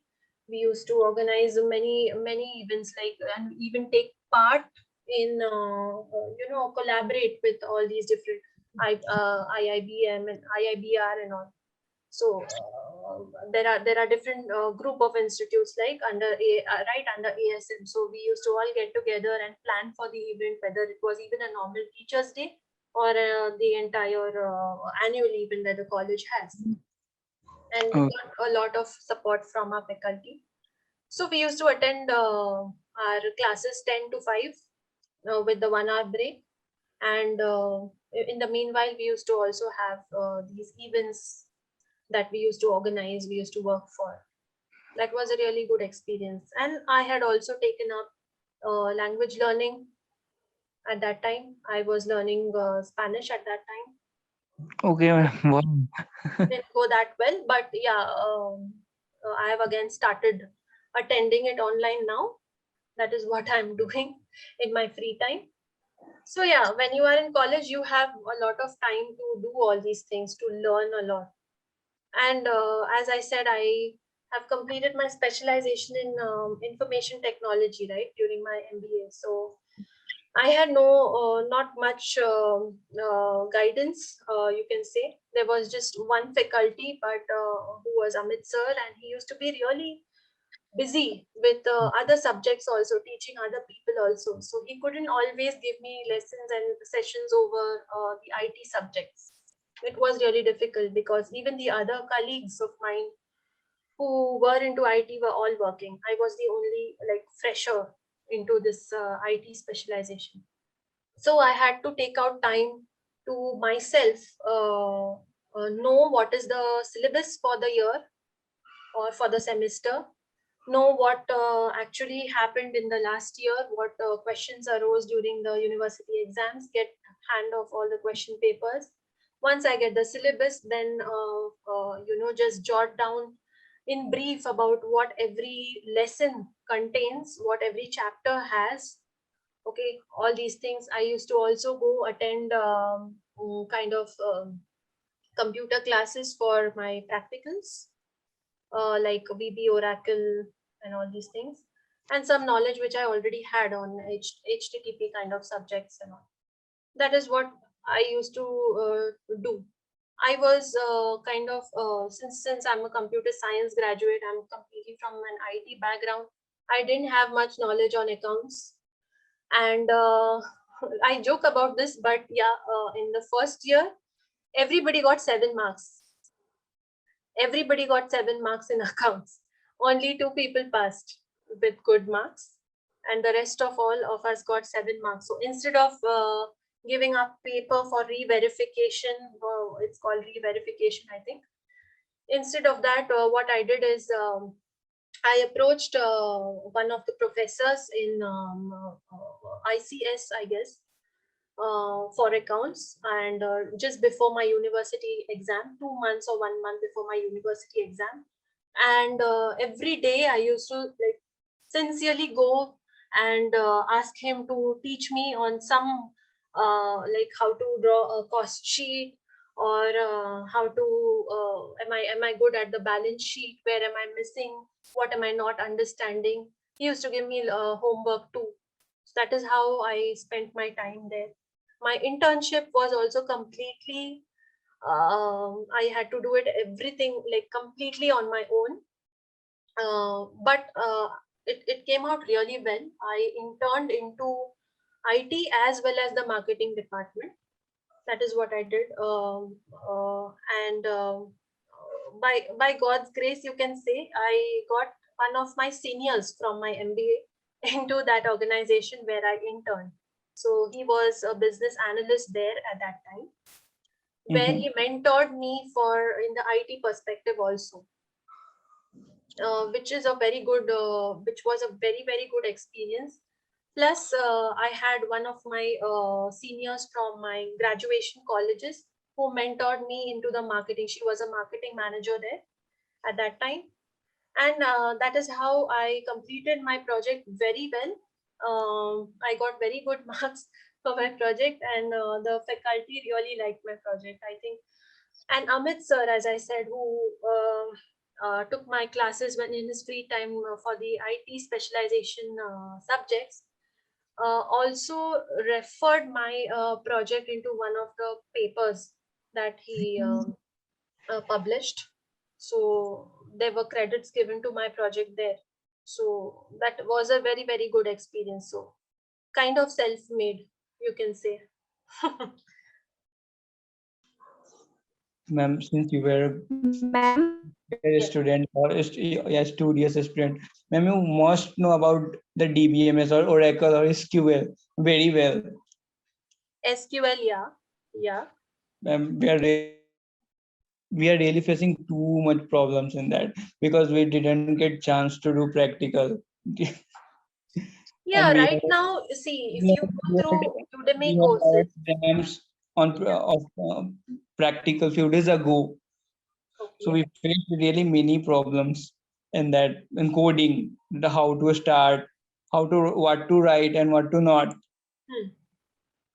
So how did you learn all those things? But like, did you do with yourself? Did you do see, self? during my computer science, I had those subjects. I had SQL, I had Java, I had C++, I had DB Oracle, DBMS, and all these things. I had already learned about it. So that is the reason it was fine for me to take up. That is the reason I thought of even taking the IT specialization in MBA, because I wanted to not deviate from that path. I liked that career goal, that career path. Sorry. So that helped me out. But for y'all, yes, I can of course suggest that Udemy has very good courses, because while like in my previous team, I was into project coordination, project management. That was for a telecom client, and I wanted to again switch to some IT. And Infosys has this very good policy where you can reskill and get into a team which you want to, or get into a job that you want to internally. They have this very good program. Okay, so that is what it is called, the bridge program. I didn't take up the bridge program as such, but when I was on bench for a month, I definitely made up my mind to every day give some time for some course. So I learned Python, I learned AWS, all these, at least the basics. Okay, at least the basics of what is going on in the market. And that helped me to get into this team lead role. It helped me a lot. I didn't imagine I would get into a team lead role, because I didn't have the proper skills maybe at that time. But yeah, as you learn, I think you get also.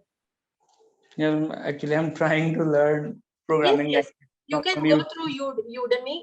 You start from the basics, and again, don't be a fast learner.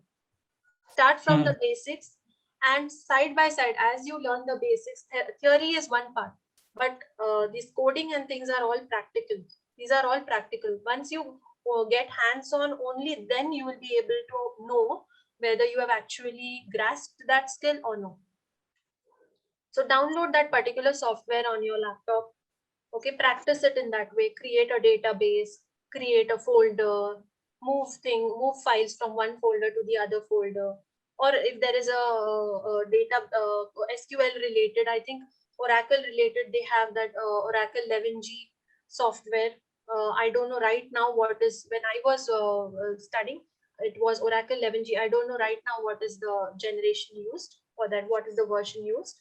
But yeah, you can download such kind of a software, and you can take help in that way. You can keep practicing in that way. Yeah, ma'am, but we have not been taught by the teachers that how to code. How to code. Yes, ma'am. But once you join the Udemy course, I think you will learn how to code. Okay, They'll ma'am. teach you there. Okay, thank you, ma'am. Your teacher might have some action plan, might have some lesson plan for y'all, how to cover it. Y'all can just approach your teacher for it. Ma'am, they left the college now, and we are finished with this subject. Okay. Yeah, you give me, and such things can help. By the way, thank you, ma'am. It really helped me a lot. Okay. Thank you, ma'am. Yeah. Any other question? Hello, ma'am. Yes. I have a question. Rishika, right? Hello. Yes, Yeah, ma'am. Am I audible? Yes, right now, yes. Yes. Ma'am, as a fresher in the company, it's not possible for a candidate to have a deep knowledge regarding the requirements of the company for the particular job. So will the company hire the candidate having basic knowledge and train them later on? Yes, I think I spoke about it in one of the slides. Once you see, first of all, when you appear for the interview, they just have to be confident in you. They should have the confidence, the interviewer should have the confidence that, okay, this person can take up this job and will gain knowledge and will learn and will perform. But you have to do your homework. See, you have, like I said, when you're preparing for the interview, you have to do your homework. You have to see what skills they are hiring for. Okay, you have to see what are the job responsibilities, and how you have to kind of Google about those job responsibilities. Just look up over the internet. You have so many YouTube videos, go through them. If it is even about the cloud, because now all companies are moving on cloud, right? So how, just learn about cloud. Just say that, okay, this is the knowledge that I have. I did not get a chance to practically show my skills, but yeah, I would like to develop skills into this particular thing. There are a lot of courses online. There are a lot of videos. There's a lot of theory online. You can, of course, gain knowledge from them. And don't be with that assumption that you need to be 100% skilled to get a job. No, you will get all the training. Any company has its own intranet courses, okay, for their employees. Or you can just approach your manager or your team lead that, okay, this is the skill which I want to be trained into, where I'm lacking into. You can do that. Okay, ma'am. Thank you so much. Thanks, Rishika. Any other question?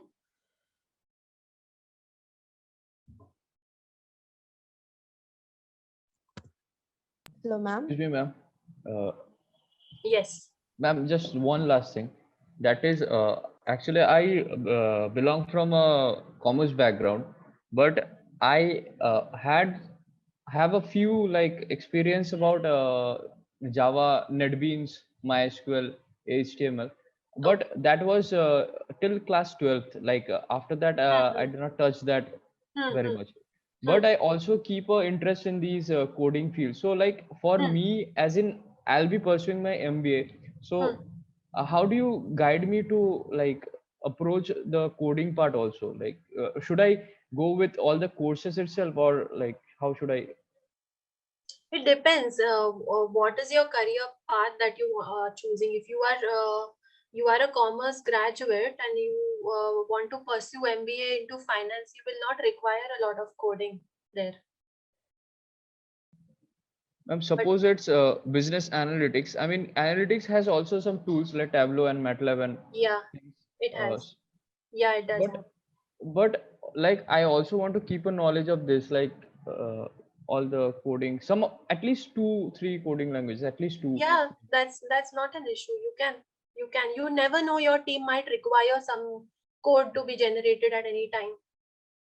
Like right now in my team, we have applications, right? We troubleshoot these. There are issues that happen, or there are some kind of, if you talk about simple things like daily reports generation, we have applications where we need to generate reports daily, where we manually need to go log into that server and generate the report.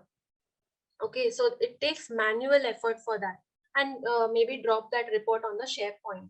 Okay, after that report is generated, also it is exported into a CSV format, and then we make changes to that CSV format. We import it into a proper Excel. We make some changes to the columns, we sort the columns and all these things. So these things, that's what. So innovation, like automation, sorry.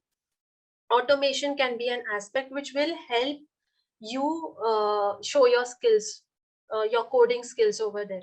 So you can develop a small code where these processes are automated. You can do that. It will help somewhere or the other. Okay, okay. Thank you, ma'am. Yeah, your learning will never go waste.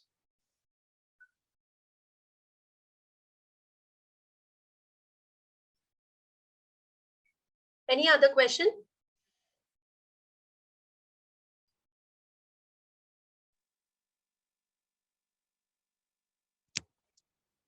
I hope there's no more questions, ma'am. Fine, Athira.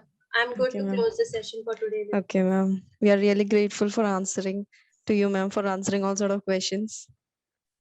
Oh, it's my pleasure. Thank you so much, ma'am. Thank you everyone. Thank you, ma'am. Hello ma'am, Yes, मैं अभी second year को हूँ, yes. तो मुझे MBA करना था ma'am.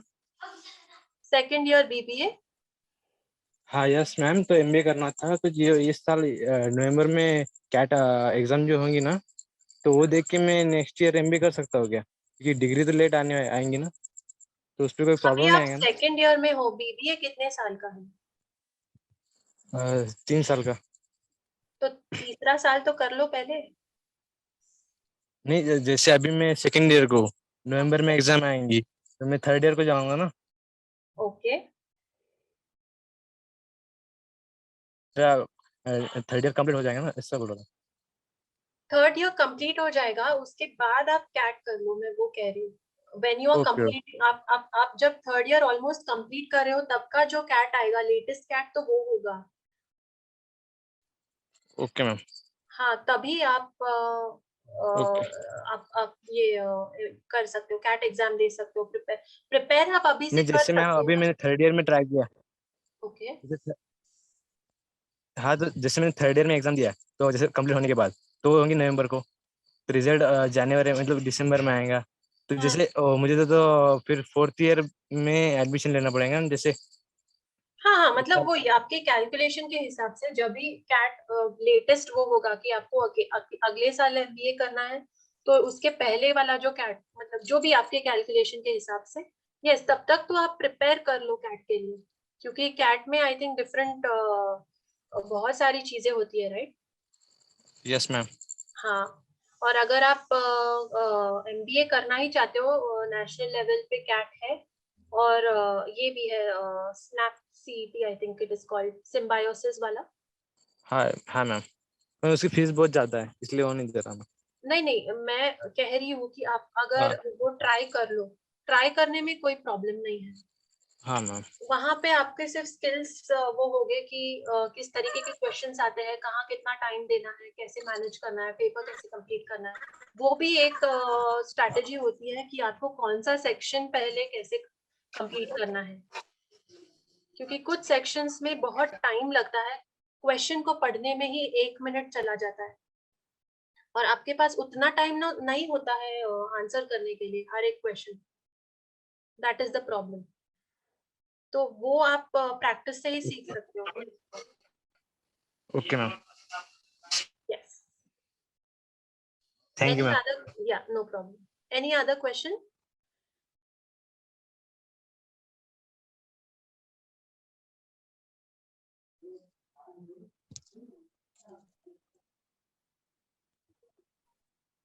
Fine, Athira, I'm going to close the session for today. Yes, ma'am. Thank you so much, ma'am, for spending your time with us. Thanks, Athira. It was my pleasure. A really good experience. And I'd like to come again and again to chat with you all, to have a conversation with you all. It was a really, really exciting experience. Obviously, ma'am. Thank you so much. Thanks, Athira. Bye. Bye, everyone. Have a nice weekend. Bye, ma'am. Yes. Thank you.